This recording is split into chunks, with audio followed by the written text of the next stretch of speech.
നിങ്ങൾ പ്രധാനമായിട്ടും മനസ്സിലാക്കേണ്ട ഒരു കാര്യം, നിങ്ങൾ യഥാർത്ഥത്തിൽ ചെയ്യുന്നത് വെയിറ്റ് ലോസ് ആണെങ്കിൽ കൂടിയും ഫാറ്റ് ലോസ് എന്നുള്ളതാണ്. നിങ്ങളിൽ പല ആളുകളും വെയിറ്റ് കുറയ്ക്കാനുള്ള പ്രോസസ്സിൽ ഭക്ഷണം തീരെ ഉപേക്ഷിച്ചുകൊണ്ട് അതല്ലെങ്കിൽ പട്ടിണി കിടന്നുകൊണ്ട് വെയിറ്റ് കുറയ്ക്കാൻ ശ്രമിക്കുന്നുണ്ട്. ഒരിക്കലും ഈ ഒരു രീതി അനുഗുണമല്ല നിങ്ങളുടെ ശരീരത്തിൽ. ചില ആളുകൾ ചോദിക്കാറുണ്ട്, എനിക്ക് ഒരാഴ്ച കൊണ്ട് 5 കിലോ കുറയ്ക്കാൻ പറ്റുമോ അല്ലെങ്കിൽ 4 കിലോ കുറയ്ക്കാൻ പറ്റുമോ? പറ്റും, സാധിക്കും.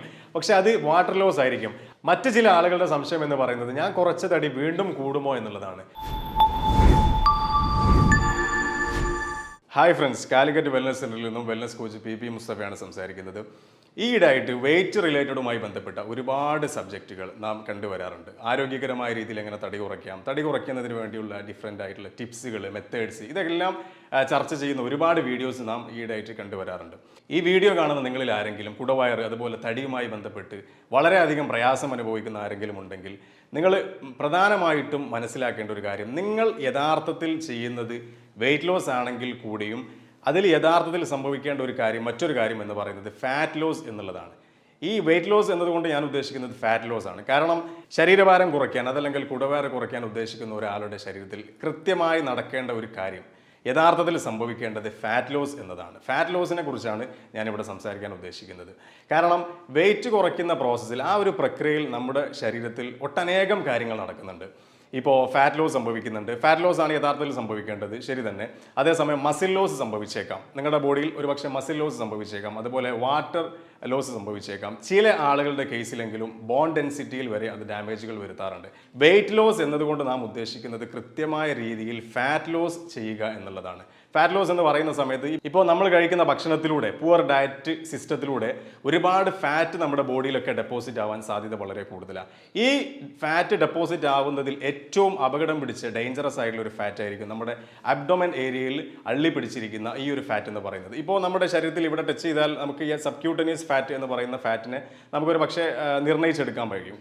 വിസറൽ ഫാറ്റ് ആണ് ശരിക്കും മെറ്റബോളിക് സിൻഡ്രോം എന്ന് പറയുന്ന ഒട്ടനവധി രോഗങ്ങൾക്ക് കാരണമാകുന്ന ഒരു കണ്ടീഷൻസിലേക്ക് മനുഷ്യനെ കൊണ്ടെത്തിക്കാറുള്ളത്. ഇപ്പോൾ ഉദാഹരണം പറഞ്ഞു കഴിഞ്ഞാൽ CVD, കാർഡിയോവാസ്കുലർ ഡിസീസസ്, അതുപോലെ ടൈപ്പ് 2 ഡയബറ്റീസ്, സ്ട്രോക്ക്, ഒബീസിറ്റി, അതുപോലെ high cholesterol levels, high blood pressure, ഇതെല്ലാം മെറ്റബോളിക് സിൻഡ്രോം എന്ന് പറയുന്ന ഈ ഒരു കാറ്റഗറിയിൽ വരുന്ന. ഇതിൻ്റെ മെയിൻ കോസ് എന്ന് പറയുന്നത് ഈ ഒരു വിസറൽ ഫാറ്റ് എന്നുള്ളതാണ്. നിങ്ങൾക്ക് വിസറൽ ഫാറ്റ് കൂടുതലായിട്ട് വന്നു തുടങ്ങിയോ എന്ന് അറിയാൻ വേണ്ടി തൊട്ടടുത്തുള്ള ഏതെങ്കിലും ഒരു ടാപ്പ് എടുത്ത് നിങ്ങളുടെ വേസ്റ്റ് ലൈനിൽ ജസ്റ്റ് ഒന്ന് പൊക്കിളിൻ്റെ ഭാഗത്ത് പിടിച്ച് നിങ്ങൾക്കൊന്ന് പരിശോധിക്കാവുന്നതാണ്.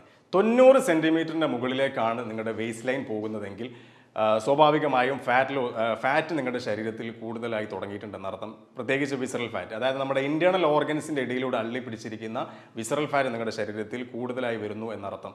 ഒട്ടനവധി രോഗങ്ങൾക്ക് കാരണമാവുന്ന ഈ ഒരു ഫാറ്റിനെയാണ് ശരിക്കും നാം റെഡ്യൂസ് ചെയ്യേണ്ടത്.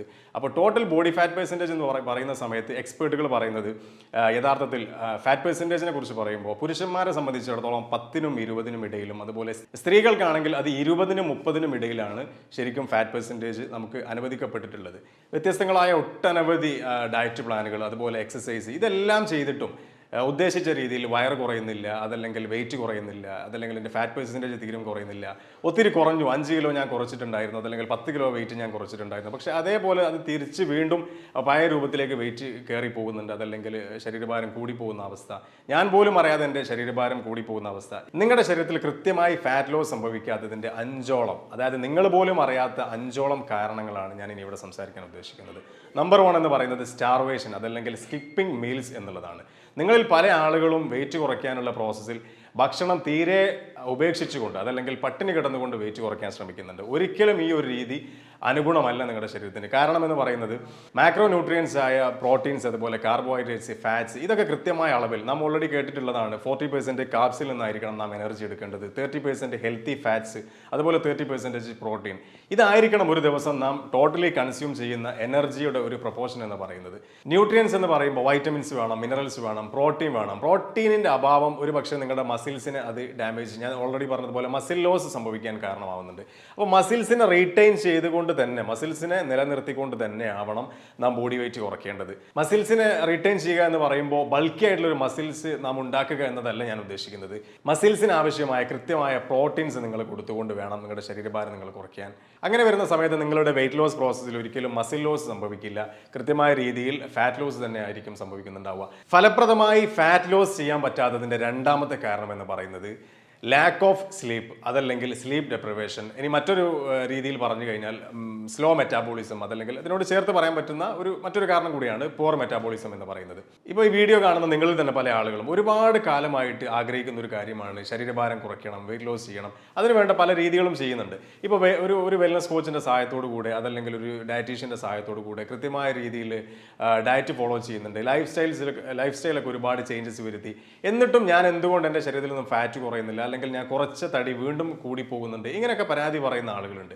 നിങ്ങൾ കൃത്യമായും പരിശോധിക്കേണ്ടത് രാത്രി സമയങ്ങളിൽ നിങ്ങൾക്ക് യഥാർത്ഥ രീതിയിലുള്ള ഡീപ്പ് സ്ലീപ്പ് കിട്ടാറുണ്ടോ എന്നുള്ളതാണ്. സൗണ്ട് സ്ലീപ്പ് കിട്ടുന്ന ഒരു സാഹചര്യത്തിൽ മാത്രമേ നമ്മുടെ ശരീരത്തിൽ ഫാറ്റ് ലോസ് സംഭവിക്കുള്ളൂ. 7 മുതൽ 8 മണിക്കൂർ വരെ രാത്രിയിൽ കിടന്നുറങ്ങാത്ത ഒരാളെ സംബന്ധിച്ചിടത്തോളം, സൗണ്ട് സ്ലീപ്പ് കിട്ടാത്ത ഒരാളെ സംബന്ധിച്ചിടത്തോളം ഒരിക്കലും അവരുടെ ശരീരത്തിൽ ഫാറ്റ് ലോസ് സംഭവിക്കില്ല എന്ന കാര്യം പ്രത്യേകം മനസ്സിലാക്കുക. ഇതിനോട് ചേർത്ത് പറയേണ്ട മറ്റൊരു കാര്യം എന്നുള്ളത് സ്ലോ മെറ്റാബോളിസം, അതല്ലെങ്കിൽ പുവർ മെറ്റാബോളിസം എന്നുള്ളതാണ്. കാരണം 7 മുതൽ 8 മണിക്കൂർ വരെ കൃത്യമായ രീതിയിൽ രാത്രി സമയത്ത് ഉറങ്ങാൻ പറ്റാത്ത ഒരു സാഹചര്യത്തിൽ ജോലി ചെയ്യുന്ന ആളുകളാവട്ടെ, അതല്ലെങ്കിൽ മനഃപൂർവ്വം ഉറക്കം നഷ്ടപ്പെടുത്തുന്ന ആളുകളാവട്ടെ, ഡയറ്റ് ആവട്ടെ, ഇനി എക്സസൈസ് ആവട്ടെ, ഇതെല്ലാം ചെയ്തുകൊണ്ടാണ് നിങ്ങൾ ശരീരഭാരം കുറയ്ക്കാൻ ഉദ്ദേശിക്കുന്നത്. എന്നാൽ പോലും രാത്രിയിലുള്ള ഈ ഒരു ഉറക്കം നഷ്ടപ്പെടുത്തുന്ന ആളുകൾക്ക് ഒരിക്കലും ഫാറ്റ് ലോസ് നിങ്ങളുടെ ശരീരത്തിൽ സംഭവിക്കില്ല എന്നുള്ളതാണ്. ഇപ്പം നിങ്ങൾ ഉദ്ദേശിച്ച ലെവലിലേക്ക് തടി കുറയാത്തതിൻ്റെയും അതല്ലെങ്കിൽ ഫാറ്റ് ലോസ് സംഭവിക്കാത്തതിൻ്റെയും മൂന്നാമത്തെ കാരണം എന്ന് പറയുന്നത് എക്സസ് കാർഡിയോ, അതല്ലെങ്കിൽ ഓവർ ട്രെയിനിങ് എന്നുള്ളതാണ്. ഒട്ടുമിക്ക ആളുകളും ചെയ്യുന്ന മറ്റൊരു മിസ്റ്റേക്ക് എന്ന് പറയുന്നത് ഭക്ഷണം കുറച്ച് കൊണ്ടുവരികയും കാലറി വളരെ കുറഞ്ഞ ഭക്ഷണം കഴിക്കുകയും എന്നാൽ എക്സസ് ആയിട്ട് ട്രെയിൻ ചെയ്ത് ശരീരത്തെ ദ്രോഹിക്കുന്ന ഒരവസ്ഥ, ശരീരത്തെ പണിഷ് ചെയ്യുന്ന ഒരവസ്ഥ. രാവിലെ 1 മണിക്കൂർ അതല്ലെങ്കിൽ വൈകിട്ട് 1 മണിക്കൂർ, അതിൻ്റെ ഗ്യാപ്പിൽ സമയം കിട്ടുമ്പോഴൊക്കെ വീണ്ടും എക്സസൈസ് ചെയ്യുക, വർക്കൗട്ട് ചെയ്യുക. തടി കുറയണമെന്ന ഒരു തീവ്രമായ ആഗ്രഹത്തിൻ്റെ പുറത്ത് എന്തൊക്കെയോ ചെയ്തുകൊണ്ട് തടി കുറയ്ക്കാൻ ശ്രമിക്കുന്ന ആളുകളുണ്ട്. ഇത്തരം ആളുകളിൽ ഹോർമോണൽ ഇംബാലൻസ് സംഭവിക്കുകയും അത് പ്രതികൂലമായി ഇവരെ ബാധിക്കാനും ചാൻസസ് വളരെ കൂടുതലാണ്. അതുപോലെ തന്നെ മറ്റൊരു കാര്യം എന്ന് പറയുന്നത് മസിൽസ് നമ്മുടെ ബോഡിയിൽ എത്രത്തോളം കൂടി വരുന്നുണ്ടോ അത്രമാത്രം നമ്മുടെ മെറ്റബോളിക് റേറ്റ് ഹൈ ആയിരിക്കും എന്നുള്ളതാണ്. ഇപ്പോൾ ഹൈ മെറ്റബോളിക് റേറ്റ് നമ്മുടെ ശരീരത്തിൽ ഉണ്ടാവുന്ന സമയത്ത് അതുകൊണ്ട് നമുക്ക് കിട്ടുന്ന ഗുണങ്ങൾ എന്തൊക്കെയാണ്?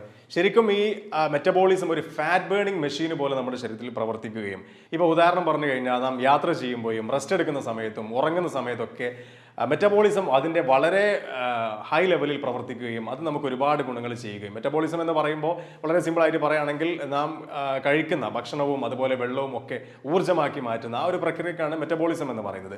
ഇത് ശരിയായ രീതിയിൽ ശരീരം ഉപയോഗിക്കുകയും വിനിയോഗിക്കുകയും അൺവാണ്ടഡ് ആയിട്ടുള്ള മെറ്റീരിയൽസിനെ പുറത്തേക്ക് തള്ളുകയും ചെയ്യുന്ന ഈ ഒരു മെറ്റബോളിസം വളരെ ഫാസ്റ്റായി സംഭവിക്കും എന്നുള്ളതാണ്. നെഗറ്റീവ് സ്ട്രെസ് നാം പറയുമ്പോൾ ക്രോണിക് ആയിട്ടുള്ള സ്ട്രെസ് ഫീൽ ചെയ്തുകൊണ്ടിരിക്കുക, ശരീരം മുഴുവനുമായിട്ടും ഒരു ദിവസം മുഴുവൻ ത്രൂ ഔട്ട് ദ ഡേ അനിയന്ത്രിതമായി നിങ്ങൾ സ്ട്രെസ് അനുഭവിക്കുന്ന സാഹചര്യത്തിൽ, അപ്പോൾ ഇതുപോലുള്ള ക്രോണിക് സ്ട്രെസ് ലെവൽ അനുഭവിക്കുന്ന ആളുകൾ ആദ്യം തന്നെ നിങ്ങൾ ചെയ്യേണ്ടത് സ്ട്രെസ് ലെവൽ കുറയ്ക്കാൻ ആവശ്യമായ ഒരുപാട് കാര്യങ്ങൾ നിങ്ങൾക്ക് ചെയ്യാവുന്നതാണ്. അത് ചെയ്തുകൊണ്ട് നിങ്ങളുടെ സ്ട്രെസ് ലെവൽ കുറയ്ക്കുകയും പിന്നീട് വെയിറ്റ് ലോസിനെ കുറിച്ച് ആലോചിക്കുകയും ചെയ്യാവുന്നതാണ്. ഇനി ഞാൻ പറയാൻ പോകുന്ന അവസാനത്തെ കാരണം എന്ന് പറയുന്നത് ഒരു പ്രത്യേക വിഭാഗം ആളുകൾക്ക് വേണ്ടിയിട്ടുള്ളതാണ്.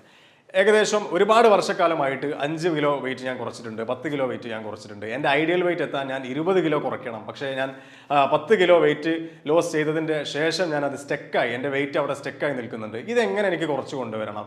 ചില ആളുകൾ അതുപോലെ തന്നെ 5 കിലോ വെയിറ്റ് കുറച്ചത് അതല്ലെങ്കിൽ 2 കിലോ വെയിറ്റ് കുറച്ചതിന് ശേഷം തിരിച്ച് വീണ്ടും അതേപോലെ വെയിറ്റ് കൂടുന്നുണ്ട്. ഇത്തരം ആളുകളോടാണ് നിങ്ങൾ മനസ്സിലാക്കേണ്ട അവസാനത്തെ ഒരു ടിപ്സ് എന്ന് പറയുന്നത്, കാരണം എന്ന് പറയുന്നത് കൺസിസ്റ്റൻസി അതുപോലെ പേഷ്യൻസ് എന്നുള്ളതാണ്. നാം ഉദ്ദേശിച്ച രീതിയിലേക്കുള്ള ഒരു റിസൾട്ടിലേക്ക്, ഒരു ആരോഗ്യകരമായ ഒരു വെയിറ്റ് ലോസ് രീതിയിലേക്ക് നമുക്ക് എത്താൻ കഴിയൂ എന്നുള്ളതാണ്. ഇപ്പോൾ നമുക്കറിയാം ഫാറ്റ് ഡയറ്റ്സ്, അതായത് Atkins diet, ketogenic diet, intermittent fasting, കൃത്യമായി ഞാൻ ആദ്യം പറഞ്ഞ 5 കാര്യങ്ങൾ ഫോളോ ചെയ്യുന്നതിലൂടെ മാത്രമേ ശരിയായ രീതിയിലുള്ള ഒരു ഫാറ്റ് ലോസ് നിങ്ങളുടെ ശരീരത്തിൽ സംഭവിക്കുള്ളൂ. ബോഡി വെയിറ്റ് വേണമെങ്കിൽ നമുക്ക് 2 ദിവസം കൊണ്ട് 3 ദിവസം കൊണ്ടൊക്കെ അല്ലെങ്കിൽ ഒരാഴ്ച കൊണ്ട് 3 കിലോ വരെ കുറയ്ക്കാം. പക്ഷേ ഫാറ്റ് പെർസെൻറ്റേജ് എന്ന് പറയുമ്പോൾ ഒരു മാസം നമുക്ക് നമ്മുടെ ശരീരത്തിൽ സംഭവിക്കുക 2 to 3% ഒക്കെ ആയിരിക്കും.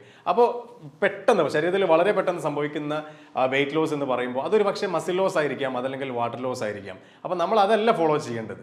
ചില ആളുകൾ ചോദിക്കാറുണ്ട്, എനിക്ക് ഒരാഴ്ച കൊണ്ട് 5 കിലോ കുറയ്ക്കാൻ പറ്റുമോ അല്ലെങ്കിൽ 4 കിലോ കുറയ്ക്കാൻ പറ്റുമോ? പറ്റും, സാധിക്കും. പക്ഷെ അത് വാട്ടർ ലോസ് ആയിരിക്കും. ആദ്യം സംഭവിച്ചിട്ടുണ്ടാവുക ശരീരത്തിലെ വാട്ടർ റിട്ടൻഷൻ ഒക്കെ പുറത്തേക്ക് പോകുന്ന ആ ഒരു പ്രക്രിയയാണ്. പിന്നീടാണ് യഥാർത്ഥ വെയിറ്റ് ലോസ്, അതായത് ഫാറ്റ് ലോസ് ബോഡിയിൽ സംഭവിക്കുക. അപ്പോൾ ആ ഒരു പീരീഡ് കഴിഞ്ഞ് പിന്നീട് 200-300 ഗ്രാം വെയിറ്റ് കുറയുന്ന സമയത്ത് നിരാശരാവുകയും വീണ്ടും അവർ ചോദിക്കുകയും ആദ്യം കുറഞ്ഞതുപോലെ ഇപ്പോൾ തടി കുറയുന്നില്ല എന്നൊക്കെ പറഞ്ഞ് പരാതി പറയുന്ന ആളുകളുണ്ട്. ഇത്തരം ആളുകൾ മനസ്സിലാക്കേണ്ടത് ആദ്യം നിങ്ങളുടെ ബോഡിയിൽ സംഭവിച്ചിട്ടുള്ളത് വാട്ടർ ലോസ് ആയിരിക്കും, പിന്നീടാണ് യഥാർത്ഥ രീതിയിലുള്ള വെയിറ്റ് ലോസ് സംഭവിക്കുക എന്നുള്ളതാണ്. അതുകൊണ്ടാണ് പറഞ്ഞത് ക്ഷമ വേണം എന്നുള്ളത്. 2 വർഷം കൊണ്ട് അതല്ലെങ്കിൽ 5 വർഷം കൊണ്ട്, ചില ആളുകൾ 10 വർഷം കൊണ്ടൊക്കെ അവർ ആയിത്തീർന്നിട്ടുള്ള ഈ ഒരു ശരീരഭാരം അത് 2 മാസം കൊണ്ട് അതല്ലെങ്കിൽ ഒരു മാസം കൊണ്ട് കംപ്ലീറ്റ്, ചില ആളുകൾ 25 കിലോ അല്ലെങ്കിൽ 30 കിലോ ഒക്കെ കുറയ്ക്കാൻ വേണ്ടി ആഗ്രഹിക്കുക എന്ന് പറയുമ്പോൾ അതൊരിക്കലും പ്രായോഗികമല്ല. വളരെ ട്രെയിൻഡ് ആയിട്ടുള്ള അതല്ലെങ്കിൽ എക്സ്പീരിയൻസ് ഉള്ള ഒരു വെൽനസ് കോച്ചിൻ്റെ അതല്ലെങ്കിൽ ഒരു ഡയറ്റീഷ്യൻ്റെ കീഴിലാണ് നിങ്ങൾ പ്രോഗ്രാം ചെയ്യേണ്ടത്. അങ്ങനെ വരുന്ന സമയത്ത് നിങ്ങൾക്ക് ഇതുപോലുള്ള സംശയങ്ങൾ ഇല്ലാതെ തന്നെ നിങ്ങൾക്ക് ഈ പ്രോഗ്രാം മുന്നോട്ട് കൊണ്ടുപോകാൻ സാധിക്കുന്നുണ്ടാവും. ഇപ്പോൾ ചില ആളുകൾ 2-3 കിലോ ശരീരഭാരം കുറഞ്ഞു, ഒരാഴ്ച ഉദാഹരണം എടുക്കുക, ഒരാഴ്ച കൊണ്ട് 5 കിലോ വെയിറ്റ് കുറഞ്ഞു. അവർ 2 ദിവസം ഈ പ്രോഗ്രാമിൽ നിന്ന് സ്കിപ്പ് ചെയ്തു, വീണ്ടും തിരിച്ചു വരുന്ന സമയത്ത് 2 കിലോ എക്സ്ട്രാ വെയിറ്റ് കൂടി. കാരണം മറ്റൊന്നും ആയിരിക്കില്ല, വാട്ടർ റിട്ടൻഷൻ വീണ്ടും അവരുടെ ശരീരത്തിലേക്ക് വന്നു എന്നുള്ളതാണ്. കാരണം ഏകദേശം അവർ കാർബോഹൈഡ്രേറ്റ്സ്, കാരണം അവർ സ്കിപ്പ് ചെയ്യുന്ന സമയത്തും അവർക്ക് ഭക്ഷിക്കാനുള്ളത് കാർബോഹൈഡ്രേറ്റ്സാണ്. വീണ്ടും അരിഭക്ഷണം കഴിക്കുന്ന സമയത്ത് 1 ഗ്രാം അരിഭക്ഷണത്തിന് വേണ്ടി അതിൻ്റെ ഫ്യൂവൽ എനർജി സ്റ്റോർ ചെയ്യാൻ വേണ്ടി, അപ്പോൾ ഈ ഒരു സമയത്ത് വീണ്ടും അവർ കൂടുന്ന വെയിറ്റ് എന്ന് പറയുന്നത് വാട്ടർ വെയിറ്റ് ആണ്. അതുപോലെ മറ്റൊരു കാര്യം ഇതിലേക്ക് ചേർത്ത് പറയാനുള്ളത്, തീവ്രമായി വെയിറ്റ് ലോസ് ചെയ്യാൻ ആഗ്രഹിക്കുന്ന ഒരാളാണ് നിങ്ങളെങ്കിൽ നിങ്ങൾ മനസ്സിലാക്കേണ്ടത് ഹാപ്പി മൈൻഡോട് കൂടി ഈ പ്രോഗ്രാമിനെ സമീപിക്കണം എന്നുള്ളതാണ്. അതല്ലാതെ മറ്റാർക്കോ വേണ്ടി നിങ്ങൾ ഈ പ്രോഗ്രാം ചെയ്യുക, വേറെ ആരെങ്കിലും നിർബന്ധിച്ചതിൻ്റെ പേരിൽ 2 കിലോ കുറയ്ക്കാം അതല്ലെങ്കിൽ 4 കിലോ കുറച്ച് നോക്കട്ടെ എന്നൊക്കെ സംശയ രൂപേണ നിങ്ങൾ ഈ പ്രോഗ്രാമിനെ സമീപിക്കുന്നുണ്ടെങ്കിൽ, അതായത് വെയിറ്റ് ലോസ് ചെയ്യാൻ നിങ്ങൾ ഉദ്ദേശിക്കുന്ന ഏത് രീതി ആവട്ടെ, അത് എക്സസൈസ് ആവട്ടെ, ഡയറ്റ് ഫോളോ ചെയ്യുന്ന രീതി ആവട്ടെ, ഏത് രീതി തന്നെ പിന്തുടരുന്ന ആളാണെങ്കിൽ പോലും നിങ്ങൾ ഫുൾ മൈൻഡോട് കൂടിയാണ് ഈ പ്രോഗ്രാമിനെ സമീപിക്കേണ്ടത്. അതുപോലെ തന്നെയാണ് സാക്രിഫൈസ്, ഒത്തിരി സാക്രിഫൈസ് ചെയ്യേണ്ടി വരും. കാരണം ഞാൻ നേരത്തെ പറഞ്ഞു, 2 വർഷം കൊണ്ട് അതല്ലെങ്കിൽ 5 വർഷം കൊണ്ട് 10 വർഷം കൊണ്ടൊക്കെ നിങ്ങൾ തീർന്ന ഈ ഒരു ബോഡി വെയിറ്റ്, ഈ ഒരു ശരീരഭാരം, അൺഷേപ്പായിട്ടിരിക്കുന്ന ഈ ഒരു ശരീരം നിങ്ങൾക്ക് ആരോഗ്യകരമായ രീതിയിൽ, കാരണം 80 വയസ്സ് വരെയും 100 വയസ്സ് വരെയും നിങ്ങൾക്ക് ജീവിക്കാൻ ആഗ്രഹമുണ്ട്, പക്ഷേ 2 മാസം അതല്ലെങ്കിൽ 3 മാസം ഈ ഒരു പ്രോഗ്രാം ചെയ്തുകൊണ്ട് സ്വന്തം ശരീരത്തിന് വേണ്ടി, സ്വന്തം ആരോഗ്യത്തിന് വേണ്ടി ഒന്ന് റിസ്ക് എടുക്കാനോ അതല്ലെങ്കിൽ ഒന്ന് ഫുൾ മൈൻഡോട് കൂടി കൃത്യമായി ഫോളോ ചെയ്യാൻ, അതായത് ഇതിൻ്റെയൊക്കെ ബേസ് എന്ന് പറയുന്നത് തന്നെ 80% ഫുഡും അതുപോലെ 20% വർക്കൗട്ടും എന്നുള്ളതാണ്. 20% വർക്കൗട്ട് എന്ന് പറയുമ്പോൾ തന്നെ മുഖം ചുളിക്കുന്ന ആളുകൾ 80% എന്നാൽ ഭക്ഷണത്തിലൂടെ ഒന്ന് ക്രമീകരിക്കാമെന്ന് പറയുമ്പോൾ അതും റിസ്ക് ആണ്, എന്നെ കൊണ്ട് പറ്റത്തില്ല, ഇന്ന ഭക്ഷണം ഒഴിവാക്കി എനിക്ക് ഡയറ്റ് ചെയ്യാൻ കഴിയില്ല എന്നൊക്കെ പറയുന്ന ആളുകളുണ്ട്. എത്രയാണോ നിങ്ങൾക്ക് ഐഡിയൽ വെയിറ്റിലേക്ക് എത്തേണ്ട ദൂരം, ഡ്യൂറേഷൻ, അതൊരു പക്ഷേ 2 മാസം ആവാം അതല്ലെങ്കിൽ 4 മാസം ആവാം, ചില ആളുകൾക്ക് 5 മാസം തന്നെ എടുക്കാം. ഓക്കെ, ഒരു പക്ഷേ 4 മാസം കൊണ്ടാവട്ടെ അതല്ലെങ്കിൽ 5 മാസം എടുത്തിട്ടാവട്ടെ, നിങ്ങൾ പുതുതായി ഉണ്ടാക്കിയെടുത്ത നിങ്ങളുടെ ബ്രാൻഡ് ന്യൂ ശരീരം നിങ്ങൾക്ക് തരാൻ പോകുന്ന സുഖം, നിങ്ങൾക്ക് അനുഭവിക്കാൻ പോകുന്ന നിങ്ങളുടെ ശാരീരിക സുഖം എന്ന് പറയുന്നത് ഒരുപാട് കാലത്തേക്കായിരിക്കും. ആരോഗ്യകരമായ രീതിയിൽ മുന്നോട്ട് ജീവിതം നയിക്കാനും അതുപോലെ തന്നെ ഹോസ്പിറ്റൽ വിസിറ്റ് കുറയാനും ഈ ഫാറ്റ് ലോസ് ചെയ്യുന്നതിലൂടെ സംഭവിക്കുന്നുണ്ട് എന്ന കാര്യം പ്രത്യേകം മനസ്സിലാക്കുക. ഇപ്പോൾ നിങ്ങളുടെ സമപ്രായക്കാരായ ഒരു 10 പേരെടുക്കുക, നിങ്ങൾ മാത്രം എന്തുകൊണ്ട് അവരിൽ നിന്ന് വ്യത്യസ്തമായി അൺഷേപ്പായിട്ട് എക്സസ് വെയിറ്റിലേക്ക് പോയിട്ടുണ്ട്? നിങ്ങളും അവരും കഴിക്കുന്ന ഭക്ഷണ രീതി ടോട്ടലി ഡിഫറെൻ്റ് ആയിരുന്നു എന്നുള്ളതാണ്. മറ്റ് ചില ആളുകളുടെ സംശയം എന്ന് പറയുന്നത് ഞാൻ കുറച്ച് തടി വീണ്ടും കൂടുമോ എന്നുള്ളതാണ്. ഇപ്പോൾ നിങ്ങൾക്കൊരു ഹാർട്ട് ബ്ലോക്ക് വന്നു, നിങ്ങളുടെ ഒരു ഹോസ്പിറ്റലിൽ ഒരു കാർഡിയോളജിസ്റ്റിനെ ട്രീറ്റ് ചെയ്തു, കാർഡിയോളജിസ്റ്റിൻ്റെ അടുത്ത് നിങ്ങൾ ഇതേ ചോദ്യം ചോദിക്കുക. ഈ ഒരു ചോദ്യം നിങ്ങളൊരു ഹൃദ്രോഗ വിദഗ്ധൻ്റെ അടുത്ത് ചോദിച്ചു കഴിഞ്ഞാൽ അവർക്ക് ഒരിക്കലും നിങ്ങൾക്ക് ഗ്യാരണ്ടി തരാൻ കഴിയില്ല, വീണ്ടും ബ്ലോക്ക് വരില്ല എന്ന് ഒരിക്കലും അവർ നിങ്ങൾക്ക് ഗ്യാരണ്ടി തരില്ല. ഒരുപാട് ട്രാൻസ് ഫാറ്റും അതുപോലെ അൺഹെൽത്തി ഫുഡ് ഹാബിറ്റ്സും നിങ്ങൾ ഫോളോ ചെയ്തു, ജങ്ക് ഫുഡുകൾ ധാരാളം കഴിച്ചു, ഇങ്ങനെ പോകുന്ന സമയത്ത് വീണ്ടും അത് ബ്ലോക്ക് വരും എന്നുള്ള കാര്യത്തിൽ യാതൊരു സംശയവും ഇല്ല. അപ്പോൾ ഒരിക്കലും നിങ്ങൾക്ക് അത് ഗ്യാരണ്ടി തരാൻ കഴിയില്ല. അതുപോലെ തന്നെയാണ് വെയിറ്റ് ലോസിന്റെ കേസിലും. നിങ്ങൾക്ക് ആവശ്യമുള്ള ശരീരഭാരം കുറയ്ക്കാൻ നിങ്ങൾക്ക് ഏത് മെത്തേഡ്സും സ്വീകരിക്കും. ആ രീതി പിന്തുടരുക എന്നുള്ളത് നിങ്ങളുടെ ആവശ്യമാണ്, നിങ്ങളുടെ ഉത്തരവാദിത്തമാണ്. നിങ്ങളാണ് അതിന് വേണ്ട കൃത്യമായ ഫുഡ് ഹാബിറ്റ്സ് ലൈഫ് ലോങ് പിന്തുടരേണ്ടത്. അത് നിങ്ങളുടെ ഉത്തരവാദിത്തമാണ്. ഇഷ്ടപ്പെട്ട ഭക്ഷണങ്ങൾ തീരെ ഒഴിവാക്കി നിർത്തുക എന്ന് ഒരിക്കലും ഇതിന് അർത്ഥമില്ല. കാരണം നമ്മുടെ ഒരു ബിരിയാണിയിലെല്ലാം വരുന്ന കാലറി എന്ന് പറയുന്നത് 500 മുതൽ 600 കാലറിയാണ്. അപ്പോൾ ഉച്ചയ്ക്ക് ബിരിയാണി കഴിച്ച ഒരാളെ സംബന്ധിച്ചിടത്തോളം 600ഓളം കാലോറി അവർക്ക് ലഭിച്ചു കഴിഞ്ഞു. അദ്ദേഹം തന്നെ രാവിലെ ഭക്ഷണം കഴിച്ചിട്ടുണ്ടാവും, ഏകദേശം ഒരു 300-350 റേഞ്ചിൽ ഇരിക്കുന്ന ഒരു ഭക്ഷണം അവർ രാവിലെ കഴിച്ചിട്ടുണ്ടാവും. അതേ വ്യക്തി തന്നെ രാത്രിയാവുന്ന സമയത്തേക്ക് വീണ്ടും ഐസ്ക്രീംസ് അതുപോലെ ജങ്ക് ഫുഡുകളെല്ലാം കഴിച്ച് എക്സസ് കാലറിയുള്ള ഭക്ഷണങ്ങൾ കഴിച്ച് മുന്നോട്ട് പോകുന്ന സാഹചര്യങ്ങൾ ഒഴിവാക്കി നിർത്തുക. ഈ രീതിയിൽ ലൈഫ് സ്റ്റൈൽ പിന്തുടർന്നാൽ തന്നെയും നിങ്ങൾക്ക് ആ ഒരു കാലറി മെയിൻറ്റെയിൻ ചെയ്യുകയും നിങ്ങൾ കുറച്ച ആ ഒരു ബോഡി വെയിറ്റ് മെയിൻറ്റെയിൻ ചെയ്യാനും നിങ്ങളെ കൊണ്ട് സാധിക്കുന്നുണ്ടാവും. അപ്പോൾ യഥാർത്ഥ വെയിറ്റ് ലോസ് എന്നതുകൊണ്ട് ഉദ്ദേശിക്കുന്നത് ഫാറ്റ് ലോസ് ആണെന്ന് നാം പറഞ്ഞു കഴിഞ്ഞു. നിങ്ങളിൽ പല ആളുകളും ഒത്തിരി മെത്തേഡ്സുകൾ ട്രൈ ചെയ്തിട്ടും യഥാർത്ഥ രീതിയിൽ നിങ്ങൾ ഉദ്ദേശിച്ച രീതിയിലേക്ക് ഫാറ്റ് ലോസ് സംഭവിക്കാത്തതിൻ്റെയും അതല്ലെങ്കിൽ വെയിറ്റ് ലോസ് സംഭവിക്കാത്തതിൻ്റെയും ഇനി അതല്ല വെയിറ്റ് കുറച്ചിട്ട് തിരിച്ചു കൂടിയതിൻ്റെയും ഒത്തിരി കാരണങ്ങൾ, ഒളിഞ്ഞിരിക്കുന്ന 5ഓളം കാരണങ്ങൾ ഞാൻ ഇവിടെ ഓൾറെഡി പ്രതിപാദിച്ചു കഴിഞ്ഞു. ഇനി നിങ്ങൾ എവിടെയാണെങ്കിലും, നാട്ടിലാവട്ടെ വിദേശ രാഷ്ട്രങ്ങളിലാവട്ടെ, നിലവിൽ നിങ്ങൾ കഴിച്ചുകൊണ്ടിരിക്കുന്ന ഭക്ഷണത്തിലൂടെ തന്നെ ആരോഗ്യകരമായ രീതിയിൽ വെയിറ്റ് ലോസ് ചെയ്യാൻ ആവശ്യമായ, അതായത് ഫാറ്റ് ലോസ് ചെയ്യാൻ ആവശ്യമായ ടിപ്സ്, അതുപോലെ മാർഗനിർദ്ദേശങ്ങൾ, ഗൈഡൻസ്, സപ്പോർട്ട് ഇവയൊക്കെ നിങ്ങൾക്ക് ലഭിക്കണമെന്നുണ്ടെങ്കിൽ താഴെ കൊടുത്തിരിക്കുന്ന നമ്പറിൽ നിങ്ങൾക്ക് കോൺടാക്ട് ചെയ്യാവുന്നതാണ്. മറ്റൊരു പുതിയ വിഷയവുമായി വീണ്ടും നമുക്ക് നേരിൽ കാണാം. അതുവരേക്കും ബൈ.